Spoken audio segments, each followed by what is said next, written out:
അമൃത് Veni hair elixir presents daily news പ്രഭാത വാർത്തകൾ powered by Pulimoottil silks KSFE. ഈ ആണുങ്ങൾക്ക് മാത്രം എന്താ ഇത്ര അധികം നെറ്റ് കെയറിലും ഹെയർ ലോസ് ഒക്കെ ഉണ്ടാവണേ? ആണുങ്ങളുടെ ഹെയർ ലോസിന്റെ മേജർ റീസൺസ് തന്നെ ഡിഫറെന്റ് ആണ്. സ്കാൽപ്പിലുള്ള 5-alpha റിഡക്ടേസ് എന്ന എൻസൈം നിങ്ങളുടെ ഹോർമോണുമായി ചേർന്ന് ഹെയർ ഫോളിക്കിൾസിനെ ചുരുക്കുന്നു. Amrit Veni hair elixir for men use ചെയ്യൂ. പുരുഷന്മാർക്ക് വേണ്ടി ബയോടെക്നോളജി പ്രകാരം പ്രത്യേകം ഡെവലപ്പ് ചെയ്തത്. നമസ്കാരം, ഞാൻ ഷാജി പത്മനാഭൻ. ഡെയിലി ന്യൂസിന്റെ പ്രഭാത വാർത്തകളിലേക്ക് സ്വാഗതം. ഇന്ന് ഓഗസ്റ്റ് 10 ശനിയാഴ്ച. ബ്രസീലിൽ വിമാനം തകർന്നു വീണ് 62 പേർ മരിച്ചു.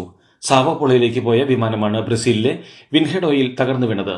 58 യാത്രക്കാരും 4 ക്രൂ അംഗങ്ങളും ഉൾപ്പെടെ 62 പേരാണ് വിമാനത്തിലുണ്ടായിരുന്നത്. വിമാനം തകർന്നു വീണത് ജനവാസ മേഖലയിലായതിനാൽ ഒട്ടേറെ വീടുകളും തകർന്നു. പ്രധാനമന്ത്രി നരേന്ദ്രമോദി ഇന്ന് വയനാട് ദുരന്ത മേഖല സന്ദർശിക്കും. രാവിലെ 11 മണിക്ക് കണ്ണൂർ വിമാനത്താവളത്തിൽ എത്തിച്ചേരുന്ന പ്രധാനമന്ത്രിയെ മുഖ്യമന്ത്രിയും ഗവർണറും ചേർന്ന് സ്വീകരിക്കും. അവിടെ നിന്നും ഹെലികോപ്റ്ററിൽ വയനാട്ടിലേക്ക് തിരിക്കുന്ന നരേന്ദ്രമോദി ദുരന്തബാധിത പ്രദേശങ്ങൾ ഹെലികോപ്റ്ററിൽ ഇരുന്ന് കാണും. പിന്നീട് കൽപ്പറ്റയിലെത്തുന്ന പ്രധാനമന്ത്രി റോഡ് മാർഗവും ചൂരൽമലയിലെത്തും. ചികിത്സയിൽ കഴിയുന്നവരെയും ക്യാമ്പുകളിൽ ഉള്ളവരെയും അദ്ദേഹം കാണും. ഇതിനുശേഷമാകും കളക്ടറേറ്റിലെ അവലോകന യോഗം. ദുരിതബാധിതരുടെ പുനരധിവാസത്തിന് 2000 കോടി രൂപയുടെ പ്രത്യേക പാക്കേജ് കേന്ദ്രത്തോട് ആവശ്യപ്പെടാനാണ് സംസ്ഥാന സർക്കാരിന്റെ തീരുമാനം. നരേന്ദ്രമോദിക്ക് ഒപ്പം കേന്ദ്രമന്ത്രി സുരേഷ് ഗോപിയും ഉണ്ടാകും. വയനാട് സന്ദർശിക്കുന്ന നരേന്ദ്രമോദിക്ക് നന്ദി അറിയിച്ച് പ്രതിപക്ഷ നേതാവ് രാഹുൽ ഗാന്ധി. ഇതൊരു നല്ല തീരുമാനമാണെന്നും ഉരുളെടുത്ത പ്രദേശം കണ്ടാൽ തന്നെ അവിടുത്തെ ദുരന്തവ്യാപ്തി തിരിച്ചറിയുമെന്നും ദേശീയ ദുരന്തമായി പ്രഖ്യാപിക്കുമെന്ന് കരുതുന്നുവെന്നും രാഹുൽ എക്സിൽ കുറിച്ചു. പ്രധാനമന്ത്രി നരേന്ദ്രമോദിയുടെ സന്ദർശനത്തോടനുബന്ധിച്ച് ജില്ലയിൽ കർശന നിയന്ത്രണങ്ങളുള്ളതിനാൽ മുണ്ടക്കൈ ചൂരൽമല ദുരിതബാധിത പ്രദേശങ്ങളിൽ ഇന്ന് തിരച്ചിൽ ഉണ്ടായിരിക്കില്ലെന്ന് ജില്ലാ കളക്ടർ DR മേഘശ്രീ അറിയിച്ചു. സന്നദ്ധ പ്രവർത്തകർക്കും തിരച്ചിലുമായി ബന്ധപ്പെട്ടുള്ളവർക്കും ദുരന്തബാധിത പ്രദേശങ്ങളിൽ പ്രവേശനം ഉണ്ടായിരിക്കുന്നതല്ലെന്നും ഞായറാഴ്ച ജനകീയ തിരച്ചിൽ പുനരാരംഭിക്കുമെന്നും കളക്ടർ അറിയിച്ചു. വയനാട് സന്ദർശിക്കുന്ന പ്രധാനമന്ത്രി നരേന്ദ്രമോദി പ്രത്യേക സാമ്പത്തിക പാക്കേജ് പ്രഖ്യാപിക്കണമെന്ന് പ്രതിപക്ഷ നേതാവ് VD സതീശൻ. കാലാവസ്ഥാ മാറ്റം പരിഗണിച്ചുള്ള നയരൂപീകരണം ഉണ്ടാകണം. പുനരധിവാസത്തിൽ കോൺഗ്രസും UDFും സർക്കാരിനൊപ്പം നിൽക്കും എന്നും പ്രതിപക്ഷ നേതാവ് പറഞ്ഞു.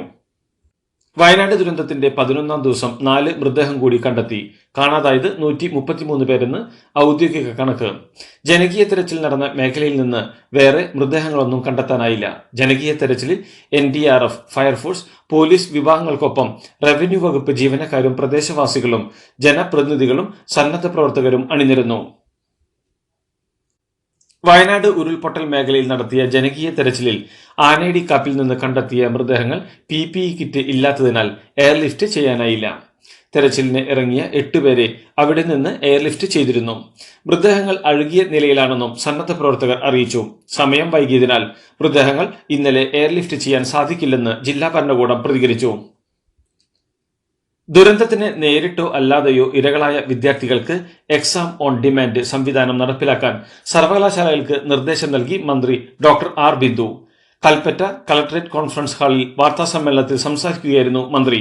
സർവകലാശാലകൾ സെമസ്റ്റർ പരീക്ഷകൾ നടത്തുന്ന ഘട്ടത്തിൽ ദുരന്തത്തിന്റെ ആഘാതത്തിൽ നിന്നും മോചിതരാകാത്ത കുട്ടികൾക്ക് വേണ്ടി അവർ ആവശ്യപ്പെടുന്ന സമയത്ത് പരീക്ഷകൾ നടത്തുന്നതാണ് സംവിധാനം. വയനാട് ജില്ലയിലെ ഉരുൾപൊട്ടലിൽ ദുരിതമനുഭവിക്കുന്നവർക്ക് അടിയന്തര ധനസഹായം എത്തിക്കുമെന്ന് സംസ്ഥാന സർക്കാർ. പ്രദേശത്തെ ദുരന്തബാധിതരായ ജീവനോപാധി നഷ്ടപ്പെട്ട കുടുംബത്തിലെ പ്രായപൂർത്തിയായ ഒരു വ്യക്തിക്ക് 300 രൂപ വീതം ദിവസവും നൽകും. ഒരു കുടുംബത്തിലെ 2 വ്യക്തികൾക്കാണ് ഈ ആനുകൂല്യം ലഭ്യമാവുക. കിടപ്പു രോഗികളോ ആശുപത്രിയിൽ ദീർഘനാൾ ചികിത്സയിൽ കഴിയുന്ന രോഗികളോ ഉള്ള കുടുംബങ്ങൾക്ക് ഈ ആനുകൂല്യം കുടുംബത്തിൽ 3 പേർക്ക് എന്ന നിലയിൽ നൽകും. 30 ദിവസത്തേക്കാണ് ഈ തുക നൽകുക. വയനാട് ദുരന്തത്തിൽ ക്യാമ്പിൽ കഴിയുന്ന ഓരോ കുടുംബത്തിനും അടിയന്തര ധനസഹായമായി 10,000 രൂപ വീതം അനുവദിക്കും. മുണ്ടക്കൈ ചൂരൽമല പ്രദേശത്തെ ദുരന്തത്തെ തുടർന്ന് ക്യാമ്പുകളിൽ കഴിയുന്നവർക്ക് മറ്റൊരു വാസസ്ഥലത്തേക്ക് തിരിച്ചു പോകുമ്പോൾ സർക്കാർ ഉടമസ്ഥതയിലോ മറ്റു പൊതു ഉടമസ്ഥതയിലോ മാറാൻ കഴിയും വിധമുള്ള താമസ സൗകര്യം ഒരുക്കാനാകുമോ എന്നതിൽ കളക്ടറുടെ റിപ്പോർട്ട് ആവശ്യപ്പെട്ടിട്ടുണ്ട്. വയനാട് ദുരന്തത്തിൽപ്പെട്ട വിദ്യാർത്ഥികൾക്ക് നഷ്ടപ്പെട്ട സർട്ടിഫിക്കറ്റുകൾ എത്രയും വേഗം നൽകാൻ അദാലത്തുകൾ സംഘടിപ്പിക്കും. പാഠപുസ്തകവും ലാപ്ടോപ്പ് അടക്കമുള്ള ഡിജിറ്റൽ പഠന സാമഗ്രികളും നഷ്ടപ്പെട്ടവർക്ക് അവ നൽകാൻ സംവിധാനമുണ്ടാക്കും. ഈ പ്രവർത്തനങ്ങൾ കോളേജ് വിദ്യാഭ്യാസ വകുപ്പും സാങ്കേതിക വിദ്യാഭ്യാസ വകുപ്പും ചേർന്ന് ഏകോപിപ്പിക്കും എന്നും മന്ത്രി പറഞ്ഞു. പണ്ട് മുത്തശ്ശിയുടെ കല്യാണക്കഥ കേട്ട മുതലെയുള്ള ആഗ്രഹമാണ് അന്നത്തെ മുത്തശ്ശിയെ പോലെ എന്റെ കല്യാണത്തിന് എടുത്തൊരുങ്ങണമെന്ന്. ദീപമേന്തിയും മോഹമുയരുന്നിതാ എന്റെ ആശകൾ പൂക്കുന്നിതാ. ചില ബന്ധങ്ങൾ തുടർന്നുകൊണ്ടേയിരിക്കും. Celebrating 100 years of Pulimoottil silks. Wayanad ദുരന്തത്തിന്റെ പശ്ചാത്തലത്തിൽ തൃശൂരിൽ ഓണത്തിന് നടത്താറുള്ള പ്രശസ്തമായ പുലിക്കളിയും കുമ്മാട്ടിക്കളിയും ഉൾപ്പെടെയുള്ള ഓണാഘോഷങ്ങൾ ഒഴിവാക്കാൻ ഇന്നലെ ചേർന്ന കോർപ്പറേഷൻ സ്റ്റാൻഡിംഗ് കമ്മിറ്റി യോഗം തീരുമാനിച്ചു. കേരളം ഇന്നുവരെ കണ്ടതിൽ വെച്ച് ഏറ്റവും വലിയ ദുരന്തങ്ങളിലൊന്ന് വയനാട്ടിലുണ്ടായ സാഹചര്യത്തിൽ ആഘോഷ പരിപാടികൾ ഒഴിവാക്കാൻ കൂട്ടായ തീരുമാനം എടുക്കുകയായിരുന്നുവെന്ന് കോർപ്പറേഷൻ അധികൃതർ അറിയിച്ചു. വയനാട് ഉരുൾപൊട്ടൽ ഉണ്ടായതിന് കാരണം കർഷകരല്ലെന്നും ആഗോളതാപനം, നിബിഡ വനമേഖലയിലുണ്ടായ അതിതീവ്ര മഴ തുടങ്ങിയവയാണ് കാരണമെന്നും സിറോ മലബാർ സഭ തലശ്ശേരി അതിരൂപത ബിഷപ്പ് ജോസഫ് പാംപ്ലാനി. ഗാഡ്ഗിൽ റിപ്പോർട്ടിനെയും കസ്തൂരി രംഗൻ റിപ്പോർട്ടിനെയും എതിർത്ത മുൻ നിലപാടിൽ മാറ്റമില്ലെന്നും ഈ റിപ്പോർട്ടുകൾ നടപ്പാക്കാത്തതാണ് ദുരന്തത്തിന് കാരണമെന്ന വാദം ദുരന്തത്തെ നിസ്സാരവൽക്കരിക്കുന്നതിന് തുല്യമാണെന്നും അദ്ദേഹം പറഞ്ഞു. പാറമട ഖനനം ഉൾപ്പെടെയുള്ള കാര്യങ്ങൾക്ക് ഇത്തരം മേഖലയിൽ തടസ്സമുണ്ടായില്ലെന്നത് വിരോധാഭാസമാണെന്നും അദ്ദേഹം കൂട്ടിച്ചേർത്തു.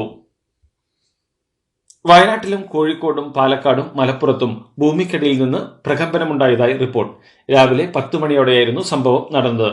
അതേസമയം തൃശൂർ ജില്ലയിലെ ചാവക്കാട് ഉച്ചതിരിഞ്ഞ് 3:15 മുഴക്കം ഉണ്ടായതെന്ന് പറയുന്നു. വിവരത്തിന്റെ അടിസ്ഥാനത്തിൽ പരിശോധിക്കാൻ നിർദ്ദേശം നൽകിയതായി ജില്ലാ ഭരണകൂടങ്ങൾ അറിയിച്ചു. വയനാട്ടിൽ എവിടെയും ഭൂകമ്പം ഉണ്ടായിട്ടില്ലെന്നും ആശങ്കപ്പെടേണ്ട സാഹചര്യമില്ലെന്നും national centre for seismology director OP Mishra പറഞ്ഞു. വയനാട്ടിൽ ഭൂമി പാളികളുടെ നീക്കമാണ് ഉണ്ടായതെന്നും ഇതുമൂലമായിരിക്കാം പ്രകമ്പനം അനുഭവപ്പെട്ടതെന്നും അദ്ദേഹം പറഞ്ഞു. സാധാരണഗതിയിൽ ഉരുൾപൊട്ടലിന് ശേഷം ഇത്തരം നീക്കങ്ങൾ ഉണ്ടാകാറുണ്ടെന്നും അതിൽ ഉണ്ടായ ശബ്ദമാണ് കേട്ടതെന്നും കേരളത്തിൽ സ്ഥാപിച്ചിട്ടുള്ള ഒരു ഭൂകമ്പ മാപിനിയിലും കേരളത്തിലോ വയനാട്ടിലോ ഭൂചലനം രേഖപ്പെടുത്തിയിട്ടില്ലെന്നും അദ്ദേഹം പറഞ്ഞു.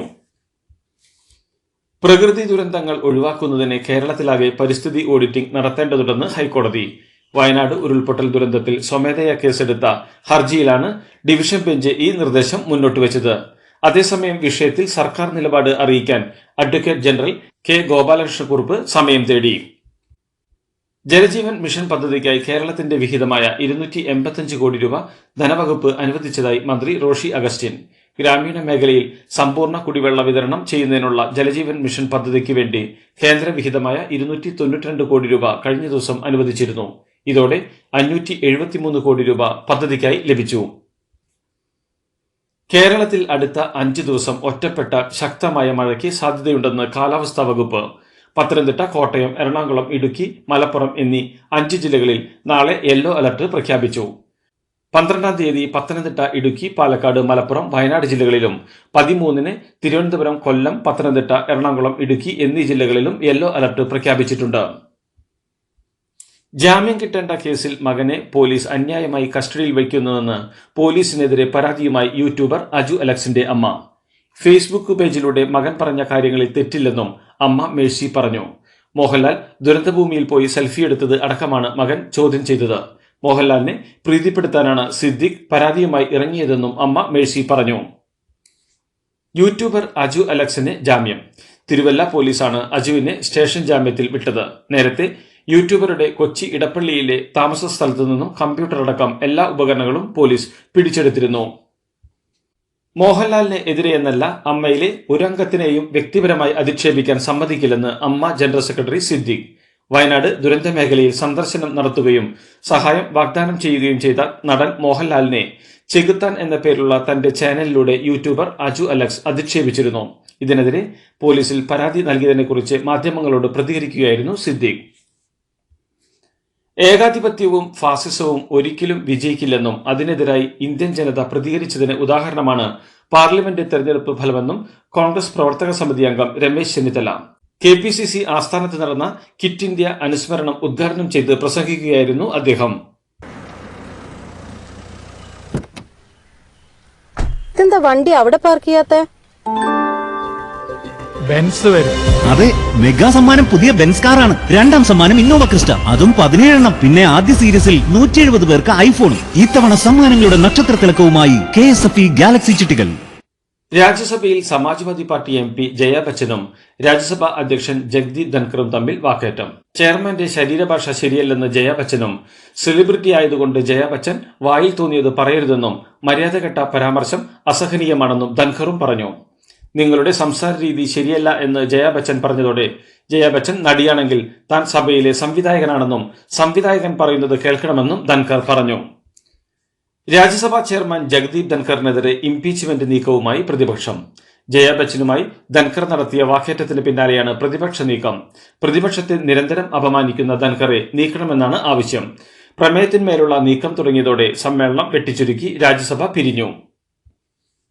പ്രധാനമന്ത്രി ആവാസ് യോജന പദ്ധതിയുടെ കീഴിൽ നിർമ്മിക്കുന്ന വീടുകളുടെ മുന്നിൽ പദ്ധതിയുടെ ലോഗോ പ്രദർശിപ്പിക്കണമെന്ന നിബന്ധനയിൽ മാറ്റമില്ലെന്ന് കേന്ദ്ര ഭവന നഗരകാര്യ മന്ത്രി തൊക്കൻ സാഹു രാജ്യസഭയിൽ അറിയിച്ചു. ബ്രാൻഡിംഗ് നൽകുന്നത് വിവേചനത്തിന് ഇടയാക്കും എന്നാണ് സംസ്ഥാന സർക്കാരിന്റെ അഭിപ്രായം. അതോടൊപ്പം സാമ്പത്തികമായി പിന്നോക്കം നിൽക്കുന്നവർക്ക് 4 വിഭാഗങ്ങളിലായാണ് സഹായം അനുവദിക്കുന്നതെന്ന് കേന്ദ്ര ഭവന നഗരകാര്യ മന്ത്രി വ്യക്തമാക്കി. ആന്ധ്രാപ്രദേശിൽ ഗൂഗിൾ ക്യാമ്പസ് സ്ഥാപിക്കാൻ ധാരണ. മുഖ്യമന്ത്രി ചന്ദ്രബാബു നായിഡുവാണ് ഇക്കാര്യം അറിയിച്ചത്. ഗൂഗിളിന്റെ യൂട്യൂബ് അക്കാദമിയാണ് അമരാവതിയിൽ തുടങ്ങുകയെന്ന് മുഖ്യമന്ത്രി പറഞ്ഞു. പലസ്തീൻ ഐക്യദാർഢ്യ പരിപാടിക്കിടെ ഉണ്ടായ അറസ്റ്റ് നടപടിയിൽ കേന്ദ്ര സർക്കാരിനും ദില്ലി പോലീസിനുമെതിരെ രൂക്ഷ വിമർശനവുമായി CPI നേതാവ് ആനി രാജ. ആദ്യമായാണ് പോലീസിന്റെ ഭാഗത്തുനിന്ന് ഇത്തരമൊരു അസാധാരണ നടപടിയുണ്ടാകുന്നത്. പലസ്തീൻ എന്ന പേര് കേൾക്കുമ്പോൾ ഹാലിളകുന്ന മോദി സർക്കാർ ഇസ്രയേലിനെ പ്രീതിപ്പെടുത്താൻ പോലീസ് സഹായത്തോടെ പ്രവർത്തകരെ ബലമായി അറസ്റ്റ് ചെയ്യുകയായിരുന്നുവെന്ന് ആനി രാജ ആരോപിച്ചു. മദ്യനയക്കേസിൽ ജാമ്യം ലഭിച്ചതിന് പിന്നാലെ മുൻ ദില്ലി ഉപമുഖ്യമന്ത്രി മനീഷ് സിസോദിയ ജയിലിൽ നിന്ന് പുറത്തിറങ്ങി. 17 മാസത്തോളം തീഹാർ ജയിലിൽ തടവിൽ കഴിഞ്ഞ ശേഷമാണ് പുറത്തിറങ്ങുന്നത്. AAP പ്രവർത്തകരും നേതാക്കളും സ്വീകരിക്കാനെത്തിയിരുന്നു. ജയിലിന് പുറത്തുള്ള പ്രവർത്തകരെ സിസോദിയ അഭിവാദ്യം ചെയ്തു. ജയിലിന് പുറത്തിറങ്ങിയ സിസോദിയ കെജ്രിവാളിനെ ജയ് വിളിച്ചു. ഭരണഘടനയുടെ വിജയമാണിതെന്നും പിന്തുണയ്ക്ക് നന്ദിയെന്നും സിസോദിയ പറഞ്ഞു. ഇറാഖിൽ പെൺകുട്ടികളുടെ വിവാഹപ്രായം 9 വയസ്സാക്കാനും ആൺകുട്ടികളുടെ വിവാഹപ്രായം 15 വയസ്സാക്കാനും തീരുമാനം. നിയമ ഭേദഗതി ഉടൻ ദേശീയ പാർലമെന്റിൽ അവതരിപ്പിക്കും. പുതിയ നീക്കം ഇറാഖിനെ പിന്നോട്ടടിക്കുമെന്ന് മനുഷ്യാവകാശ സംഘടനയായ ഹ്യൂമൻ റൈറ്റ് വാച്ച് പറഞ്ഞു. പെൺകുട്ടികളുടെ ആരോഗ്യം, വിദ്യാഭ്യാസം, ക്ഷേമ പ്രവർത്തനങ്ങൾ എന്നിവയെ നിയമ ഭേദഗതി ബാധിക്കുമെന്ന് മനുഷ്യാവകാശ സംഘടനകളും ആരോപിക്കുന്നു. ഇറാൻ ഇസ്രയേലിനെ ആക്രമിച്ചേക്കുമെന്ന US മുന്നറിയിപ്പുകൾക്കിടെ ടെൽ അവീവിലേക്കുള്ള വിമാനങ്ങൾ റദ്ദാക്കി എയർ ഇന്ത്യ. ഇസ്രയേൽ തലസ്ഥാനമായ ടെൽ അവീവിലേക്കും തിരിച്ചുമുള്ള വിമാന സർവീസുകളാണ് റദ്ദാക്കിയത്. യാത്രക്കാർക്ക് മുഴുവൻ തുകയും തിരിച്ചു നൽകുമെന്നും എയർ ഇന്ത്യ പ്രസ്താവനയിൽ അറിയിച്ചു. പാരീസ് ഒളിമ്പിക്സിൽ ഇന്ത്യക്ക് 6ാം മെഡൽ. പുരുഷന്മാരുടെ 57 കിലോഗ്രാം ഫ്രീ സ്റ്റൈൽ ഗുസ്തിയിൽ അമൻ ഷറാവത്താണ് ഇന്ത്യയ്ക്കായി വെങ്കലം നേടിയത്. പോർട്ടറിക്കോ താരത്തെ വീഴ്ത്തിയാണ് അമൻ വെങ്കല മെഡൽ സ്വന്തമാക്കിയത്. ഒളിമ്പിക്സ് അത്ലറ്റിക്സിൽ ഇന്നലെ നടന്ന 4x400 മീറ്റർ റിലേയിൽ ഇന്ത്യയുടെ പുരുഷ വനിതാ ടീമുകൾ ഫൈനൽ കാണാതെ പുറത്തായി. ആദ്യ റൗണ്ടിലെ 2ാം ഹീറ്റ്സിൽ മത്സരിച്ച ഇന്ത്യൻ പുരുഷ റിലേ ടീമിനെ 4ാം സ്ഥാനത്തെ ഫിനിഷ് ചെയ്യാനായുള്ളൂ. അതേസമയം ആദ്യ റൗണ്ടിലെ 2ാം ഹീറ്റ്സിൽ മത്സരിച്ച വനിതാ ടീം ഏറ്റവും അവസാനമായാണ് ഫിനിഷ് ചെയ്തത്. ഭാരപരിശോധനയിൽ പരാജയപ്പെട്ടെന്ന് ചൂണ്ടിക്കാട്ടി ഒളിമ്പിക്സിൽ നിന്ന് അയോഗ്യയാക്കിയതിനെതിരെ ഇന്ത്യൻ ഗുസ്തി താരം വിനേഷ് ഫോഗട്ട് നൽകിയ അപ്പീലിൽ ലോക കായിക തർക്ക പരിഹാര കോടതിയിൽ വാദം പൂർത്തിയായി. വിനേഷ് ഫോഗട്ടിനെ പ്രതിനിധീകരിച്ച് മുൻ സോളിസിറ്റർ ജനറൽ ഹരീഷ് സാൽവെ കോടതിയിൽ ഹാജരായി. ഒളിമ്പിക് ഗെയിംസിന്റെ സമാപന ചടങ്ങിന് മുന്നോടിയായി വിനേഷ് ഫോഗട്ടിന്റെ അപ്പീലിൽ വിധി പുറപ്പെടുവിക്കുമെന്ന് കോടതി വ്യക്തമാക്കി. ഒളിമ്പിക്സ് സമാപന ചടങ്ങിൽ PR ശ്രീജേഷ് ഇന്ത്യൻ പതാക വഹിക്കും. ജാവലിൻ ത്രോയിൽ വെള്ളി സമ്മാനിച്ച നീരജ് ചോപ്രയോട് സംസാരിച്ചതിനു ശേഷമാണ് തീരുമാനമെന്ന് PT ഉഷ വ്യക്തമാക്കിയിരുന്നു. ശ്രീജേഷിന്റെ പേര് അങ്ങോട്ട് നിർദ്ദേശിക്കാൻ ഇരിക്കുകയായിരുന്നു എന്ന് നീരജ് മറുപടി പറഞ്ഞതായി ഉഷ പറഞ്ഞു. ഇന്ത്യൻ ഹോക്കിക്ക് ശ്രീജേഷ് നൽകിയ സംഭാവനയ്ക്കുള്ള ആദരമെന്ന് ഇന്ത്യൻ ഒളിമ്പിക് അസോസിയേഷനും വ്യക്തമാക്കി. പാരീസ് ഒളിമ്പിക്സിൽ വെങ്കല മെഡൽ ജേതാവായ ഇന്ത്യൻ ഹോക്കി താരം PR ശ്രീജേഷിന് IAS നൽകണമെന്നാവശ്യപ്പെട്ട് കേരള ഒളിമ്പിക് അസോസിയേഷൻ മുഖ്യമന്ത്രി പിണറായി വിജയനെ കത്ത് നൽകി. മറ്റൊരു മലയാളി താരത്തിനും അവകാശപ്പെടാനില്ലാത്ത നേട്ടങ്ങളുടെ പെരുമയാണ് ശ്രീജേഷിന്റെ ഇതിഹാസ തുല്യമായ കായിക ജീവിതത്തിലെന്ന് കത്തിൽ പറയുന്നു. നിലവിൽ പൊതുവിദ്യാഭ്യാസ വകുപ്പിൽ ജോയിന്റ് ഡയറക്ടറാണ് ശ്രീജേഷ്. ഇതോടുകൂടി ഡെയിലി ന്യൂസിന്റെ ഇന്നത്തെ പ്രഭാത വാർത്തകൾ സമാപിക്കുന്നു. ഡെയിലി ന്യൂസിന് വേണ്ടി വാർത്തകൾ വായിച്ചത് ഷാജി പത്മനാഭൻ. DailyNewsLive.in വാർത്തകൾ വിരൽ തുമ്പിൽ.